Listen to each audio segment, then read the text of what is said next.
नमस्कार, खबरों की खबर में आपका स्वागत है।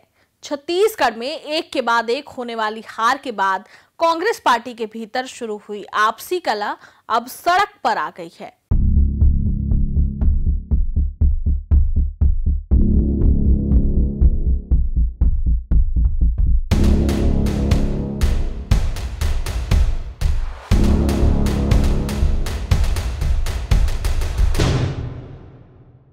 निकाय चुनाव में बुरी तरह से हारने वाली कांग्रेस के नेता अब जूतम पैजार पर उतर आए हैं और इस हार का ठीकरा एक दूसरे पर फोड़ रहे हैं।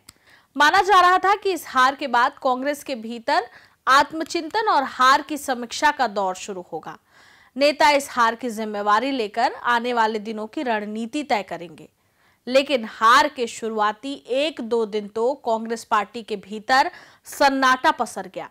ऐसा लगा कि जैसे कांग्रेस पार्टी पहली बार चुनाव हारी हो या कि नेताओं को इस हार की उम्मीद नहीं थी। इस सदमे जैसी स्थिति का आकलन केवल इससे किया जा सकता है कि इस हार के बाद 2 दिनों तक पूर्व उप मुख्यमंत्री टीएस सिंहदेव को छोड़कर किसी भी नेता ने कोई बयान नहीं दिया। टीएस सिंहदेव का एकमात्र ट्वीट ही था जो विपक्षी दल कांग्रेस की ओर से आया था। ना किसी की प्रतिक्रिया आई और ना ही किसी ने हार की जिम्मेवारी ली। इसके उलट हार के बाद से कांग्रेस के नेता एक दूसरे की गलती गिनाने और इस्तीफा दिलाने में लगे हुए हैं। हालत यह है कि पार्टी के अध्यक्ष दीपक बैज को ही पार्टी के भीतर सबसे अधिक विरोध का सामना करना पड़ रहा है। कांग्रेस पार्टी के पुराने अध्यक्षों के कामकाज को देखने के बाद ऐसा लगता है कि दीपक बैज आज भी बस्तर से ऊपर नहीं उठ पाए हैं। महज बस्तर की राजनीति में उलझे दीपक बैज ना तो संगठन को मजबूती दे पाए और ना ही संगठन को पुराने नेताओं की छाया से दूर कर पाए। यही कारण है कि ताजा हार के बाद सबसे अधिक निशाने पर दीपक बैज ही रहे। कांग्रेस के ही खिलाफ काम करने के आरोप में हाशिए पर डाल दिए गए कांग्रेस पार्टी के पूर्व मंत्री अमरजीत भगत ने इस हार के लिए पूर्व मुख्यमंत्री भूपेश बघेल, पूर्व deputy CM TS Singhdeo, PCC अध्यक्ष दीपक बैज और नेता प्रतिपक्ष चरणदास महंत को जिम्मेदार ठहराया। भगत ने आरोप लगाया कि इन 4 नेताओं के बीच आपसी समन्वय की कमी थी और उन्होंने अपने अपने क्षेत्र बांट लिए थे, जिससे पार्टी कमजोर हुई। इसके बाद रायपुर से कांग्रेस के पूर्व विधायक कुलदीप जुनेजा ने मीडिया से बातचीत के दौरान पीसीसी अध्यक्ष को लेकर बयान दिया। वे दीपक बैज की कार्यप्रणाली से असंतुष्ट दिखे और कहा कि संगठन को मजबूत करने को लेकर उन्होंने कोई काम नहीं किया। कोई भी पीसीसी अध्यक्ष के काम से खुश नहीं था। विधानसभा, लोकसभा और नगरीय निकाय चुनाव में कांग्रेस का पूरे प्रदेश से सुपड़ा साफ हो गया। ऐसे में नैतिकता के आधार पर दीपक बैज को इस्तीफा दे देना चाहिए था। देखिए, संगठन को तो बदलाव होना ही चाहिए। संगठन जो रहा है अभी, कोई अपनी पकड़ नहीं बना प्रदेश में, न कोई ऐसा काम किया संगठन में जिससे कांग्रेस के लोग खुश हों। कांग्रेस के कार्यकर्ता नाराज थे, कांग्रेस के वरिष्ठ नेता नाराज थे। संगठन ने अपनी अलग टाइप की कार्यप्रणाली उनकी रही है, उससे कोई भी प्रदेश में खुश नहीं था। बदल देना चाहिए, तुरंत बदल दे। और बदलना क्या चाहिए, क्या इतने चुनाव हारने के बाद तो बदलने की बात ही नहीं आनी चाहिए। नैतिकता कुछ होती है, नैतिकता नाम की कोई चीज, एक शब्द है, वो भी होना चाहिए। मैं बताया ना, नैतिकता कोई शब्द है। इतने चुनाव, लोकसभा, विधानसभा, नगरीय निकाय, सुपड़ा साहब, इसके बाद अगर बोलना पड़े तो यह शर्म की बात है।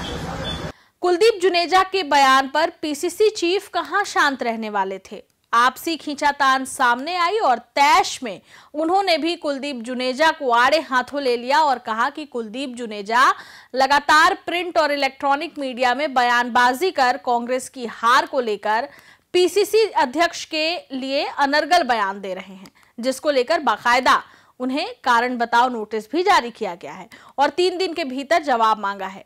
दीपक बैज का कहना है कि यह सब बातें बंद कमरे में वे सुनने के लिए तैयार हैं, लेकिन इस तरह के बयान सार्वजनिक कर कुलदीप जुनेजा पार्टी को कमजोर कर रहे हैं। मैं तो अध्यक्ष हूँ, अगर कोई मुझसे बोलता है तो मैं सुनने को तैयार हूँ, लेकिन बंद कमरे में।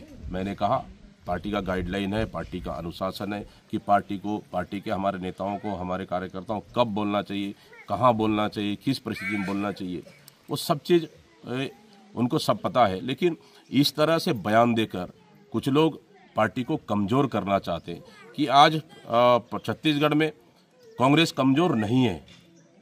क्या इससे पहले भारतीय जनता पार्टी पिछले समय नगरीय निकाय चुनाव में बुरी तरह नहीं हारी थी क्या? 14 नगर निगम में 14-0 हारे थे, नगर पालिका में, नगर पंचायत में बुरी तरह से हारी थी, पंचायत में बुरी तरह से हारे थे। तो स्वाभाविक सा है, जिसका प्रदेश में सत्ता है तो झुकाव उधर थोड़ा सा ज्यादा रहता है। धन बल सत्ता का दुरुपयोग इस सरकार ने की है। तो इसका मतलब क्या, हम चुनाव हार गए तो क्या कांग्रेस कमजोर हो गई? क्या चुनाव हार गए तो क्या कांग्रेस खत्म हो गई? नहीं। अगर किसी का अगर सोचना है, मैं समझता हूँ उनकी मानसिकता ठीक नहीं है। कांग्रेस मजबूत थी, मजबूत है, मजबूत रहेगी। हमारा एक एक कार्यकर्ता मजबूत है। हाँ, चुनाव हारे, मनोबल थोड़ा सा कमजोर हुआ है, गिरा है, लेकिन हम हिम्मत नहीं आ रहे। नए सिरे से संघर्ष करेंगे और मजबूती के साथ संघर्ष करेंगे। और आने वाला समय में विधानसभा चुनाव 2028 होगा, मजबूती के साथ हम लड़ेंगे और सरकार छत्तीसगढ़ में लाएंगे। ये हमारा मकसद होना चाहिए, ना कि पार्टी को कमजोर करने वाली बयान देना चाहिए। बात राजधानी से आगे निकली और जिलों में भी कांग्रेस की कला सामने आने लगी। कोटा के कांग्रेस विधायक अटल श्रीवास्तव पर पार्टी से भीतरघात और संगठन विरोधी बयानबाजी के गंभीर आरोप लगे हैं। इस मामले में प्रदेश कांग्रेस कमेटी अध्यक्ष दीपक बैज को शिकायत सौंपी गई है, जिसमें विधायक पर अनुशासनात्मक कार्रवाई की मांग की गई। यह मामला तब गरमाया जब पूर्व उप मुख्यमंत्री टीएस सिंहदेव के बिलासपुर आगमन के दौरान विधायक अटल श्रीवास्तव ने सार्वजनिक रूप से जिला कांग्रेस ग्रामीण अध्यक्ष विजय केशरवानी के खिलाफ आपत्तिजनक टिप्पणी की। उन्होंने कथित तौर पर कहा कि तुमने मेरे सीने में छुरा घोंपा है। यही नहीं, उन्होंने संगठन के खिलाफ मीडिया में बयान देते हुए कहा कि चपरासी कलेक्टर को निकाल रहे हैं। इस बीच जो घटा उस पर बहुत लोगों ने ध्यान नहीं दिया। हुआ यूं कि अटल श्रीवास्तव के करीबी और कांग्रेस पार्टी के प्रदेश प्रवक्ता अभय नारायण राय ने अपनी ही पार्टी के उम्मीदवार के खिलाफ मोर्चा खोल दिया। परिणाम ये हुआ कि चुनाव निपटते ही सबसे पहले अभय नारायण को पार्टी से बाहर का रास्ता दिखा दिया गया।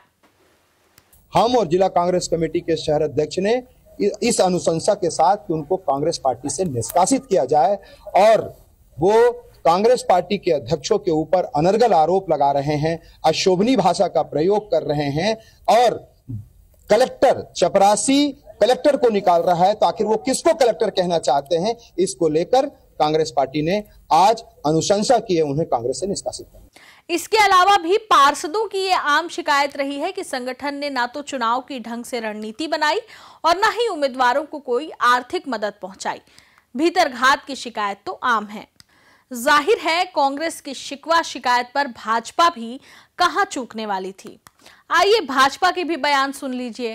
कि अंदरूनी मामला है, लेकिन आप देख रहे हैं कि छत्तीसगढ़ विधानसभा चुनाव हारे हैं, तब से उनके बीच घमासान शुरू हो गई है, एक दूसरे के ऊपर आरोप प्रत्यारोप, और संगठन में कुर्सी का, लोकसभा चुनाव हारे, उपचुनाव हारे, नगर निगम हारे और अभी पंचायत चुनाव भी हारेंगे। तो एक दूसरे के ऊपर ठिकरा फोड़ रहे हैं, साथ साथ कभी कभी ईएम को भी दोषी ठहराते हैं। विधानसभा की हार हो या लोकसभा की या कि फिर निकाय चुनाव की, ऐसा लगने लगा है कि कांग्रेस पार्टी के भीतर इन हारों की जिम्मेवारी कोई लेना ही नहीं चाहता। एक दूसरे पर कीचड़ फेंक कर हर कोई अपनी कमीज सफेद करने की कोशिश में है। यह सिलसिला अगले 3-4 सालों तक लगातार चलता रहे तो उसमें कोई आश्चर्य नहीं होना चाहिए।